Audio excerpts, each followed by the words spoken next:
Diana Atamaín, ella es asambleísta de Pachacútec.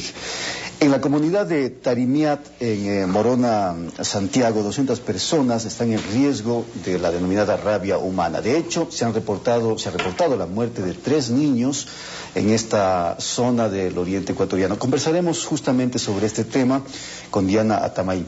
Bienvenida. Lo de los 3 niños es una cuestión reciente, porque entendemos que 2 niños murieron recientemente, más bien en los últimos días, y otro niño murió hace algunos días. Pero ¿qué es lo que se ha hecho frente a esta situación? Bienvenida. Buenos días, muchísimas gracias. Sí, yo creo que en este momento el Ministerio de Salud debe tomar cartas en el asunto, porque no vayan a decir que son casos aislados. Esto en las comunidades fronterizas amazónicas ha sido un peligro constante. En el 97 murieron 7 niños por este contagio de esta enfermedad, que se lo hace a través de los animales, que es el murciélago, por la mordedura del murciélago, o también ha habido la muerte de ganado vacuno por el ataque de estos animales. Ahora tenemos la posibilidad de denunciar, porque la inoperancia de las autoridades de salud, representantes de este gobierno que dicen ser del siglo XXI, por respuestas totalmente irresponsables que se nos han dado en un momento determinado, en un momento triste, levantamos la voz y exigimos al Ministerio de Educación que nos diga, que nos explique o empiece inmediatamente un nuevo programa de atención preventiva a las comunidades amazónicas que tienen este riesgo permanente en su salud. ¿No se dio un proceso de vacunación justamente por la vulnerabilidad que tienen las poblaciones de esta zona y por la presencia justamente de estos murciélagos vampiro, que son los que transmiten de alguna manera la rabia? Ninguna de ellas.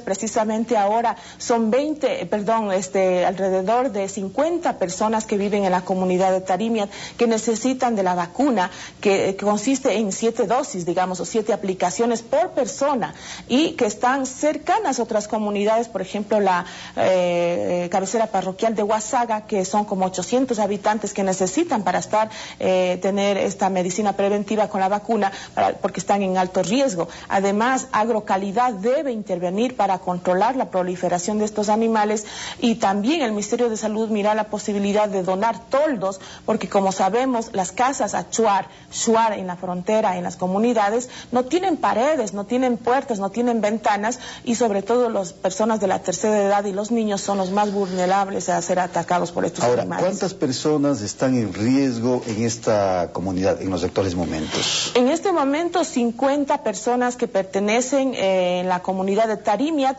y otras que están alrededor. Por eso le digo, hay que hacer un cerco epidemiológico para poder prevenir, porque estas aves están en toda la frontera amazónica. Entonces no es solamente el cantón Taisha en estas comunidades, sino toda la frontera amazónica donde ha habido la proliferación de estos animales. ¿Qué pasa con los centros de salud, con los médicos, con los hospitales en la zona? ¿Cuánta dotación de vacunas y cuánta efectividad tienen para tratar este tipo de casos? Lamentablemente no ha habido esta atención preventiva permanente. Por eso es que nosotros reclamamos y que se implemente un nuevo sistema de atención a estas comunidades a través de brigadas de atención permanente, brigadas permanentes en las comunidades para prevenir este tipo de consecuencias. ¿Hay médicos suficientes? No hay médicos. Fíjese que con este último arremetido del gobierno para despedir a los empleados de salud, el único médico que teníamos de ambulancia aérea fue despedido, y hasta ahora no tenemos cubierto este espacio. Es decir, cuando una avioneta de ambulancia aérea ingresa a sacar a un enfermo grave, tiene que ser asistido con primeros auxilios por un médico o un enfermero, pero el piloto no puede hacer eso. Entonces este cargo está vacío por el momento, y exigimos que se llene esta vacante, porque no podemos tratar como un saco de papas a las personas, subirles a la avioneta y ver cómo llega cuando llega a un centro de salud más cercano. Otra actitud que quiero denunciar, tomando las palabras y el malestar de las organizaciones indígenas, es lamentable que funcionarios del gobierno que dicen que se están despidiendo por inoperantes se sigan manteniendo aquellos que sí lo son, como es la directora de salud provincial de Morona, Santiago, que lamentablemente luego de que fallecieron los 2 niños hermanos de 9 y 7 años, quisieron trasladarles a la comunidad de Tarimiat en avioneta, en ambulancia aérea, tal como fueron sacados. Pero la respuesta de la directora de salud fue la siguiente, que ella no tiene dineros para atender a muertos, sino solo a los vivos. Es doloroso escuchar esta respuesta, pero más grave aún, hacer referencia a que estas comunidades que viven en la frontera son afines a un partido político y que después eso tiene otras implicaciones, una situación de total irresponsabilidad. Y justamente ese es el tema, quizá, o más bien, ¿cuánto tiene que ver el hecho de que, por ejemplo, usted es afín también a un partido político?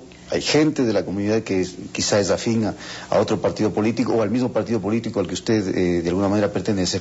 ¿Esto cuánto bloquea de alguna manera esta situación? Que es una situación de salud pública, pero que sin embargo puede ser afectado por este tipo de circunstancias. Funcionarios de este tipo de pensamiento que no tienen ningún nivel de calidad profesional ni humanitaria nos dan este tipo de respuesta, lamentablemente, y la poca operación, por ejemplo, estas avionetas para ambulancia aérea que el ECORA adquirió, ahora están ahí de adorno, un recurso desperdiciado. Ojalá el ministerio ahora mismo haré un pedido de información y exigiré al ministro de Salud para que tome cartas en el asunto, y nosotros proponemos alternativas.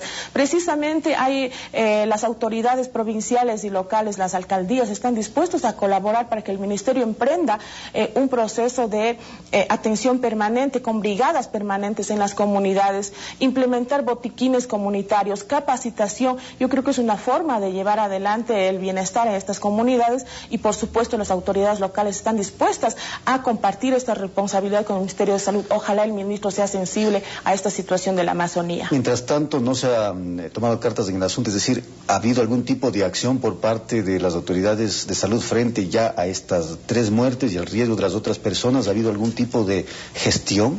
Lamentablemente se espera que hayan estos resultados trágicos para echar la mirada a estas comunidades. Si estas acciones y estas medidas se hubieran tomado antes, con los antecedentes, reitero, que ya ha habido 7 niños muertos, animales, y se ha advertido esto al Ministerio de Salud, no estuviéramos en estas circunstancias. Pero ahora es importante, hay que tomar cartas en el asunto, y sabemos que hasta el día de hoy no han entrado las brigadas para la vacunación, y aquí hay que considerar que hay que hacer esfuerzos conjuntos, y esto es una actitud responsable, no solamente de denunciar como lo estoy haciendo ahora. Los gobiernos locales están dispuestos a colaborar, porque un vuelo para entrar a Tarimiat, por ejemplo, tienen que entrar por 50 minutos de vuelo que se alquila una avioneta, cuesta $500 solo la entrada. Y una vez que se llega a la cabecera parroquial, que es Huasaga, se tiene que caminar 3 o 4 horas para llegar a Tarimiat.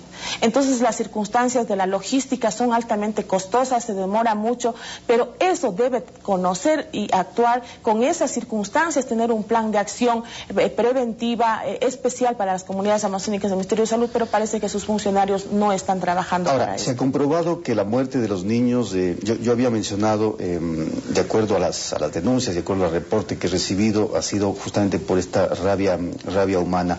¿Los análisis fueron entregados al Instituto Ixquieta Pérez para su respectiva comprobación? Así es, la denuncia lo estamos haciendo a partir de los resultados de los análisis que hizo Ixquieta Pérez, y nosotros no podemos difundir esta información de forma irresponsable. Por eso es que se está exigiendo a las autoridades provinciales de salud para que ingresen, y tenemos conocimiento que posiblemente hoy ingresarán con la brigada de vacunación, y ojalá no sea solamente por un día y solamente para las 20 personas o 50 personas de Tarimiat, sino, como le dije, implementar un proyecto preventivo para toda la Amazonía, porque este riesgo está en toda la frontera. Tenemos unos pocos segundos para una consulta adicional vinculada al tema de su trabajo en la Asamblea. ¿Cuál es la situación de la reforma tributaria en este momento? El presidente ha dicho que el jueves lo publicará en el registro oficial y con ello entra en vigencia esta reforma. Para ustedes, ¿qué alternativa hay?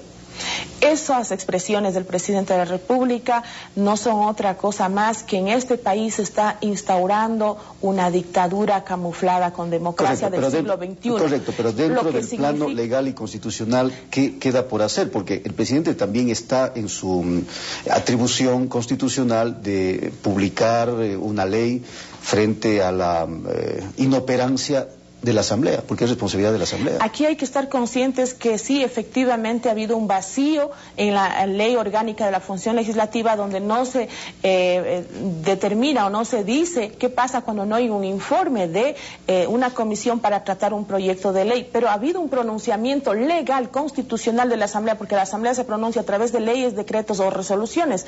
En todo caso, el presidente no puede interpretar la ley, no es el rey o el que dispone en este país qué es lo que se vale, conviene o no conviene. Lo que mínimamente debería hacer por responsabilidad ante el país es consultar a la Corte Constitucional, a sabiendas de que esta es incondicional del Ejecutivo, debería por lo menos seguir este procedimiento para darle algo siquiera de validez y no seguir instaurando esta actitud dictatorial de que se hace lo que el presidente le da la gana en este país. Gracias a Diana Tamaín, asambleísta de Pachacuti.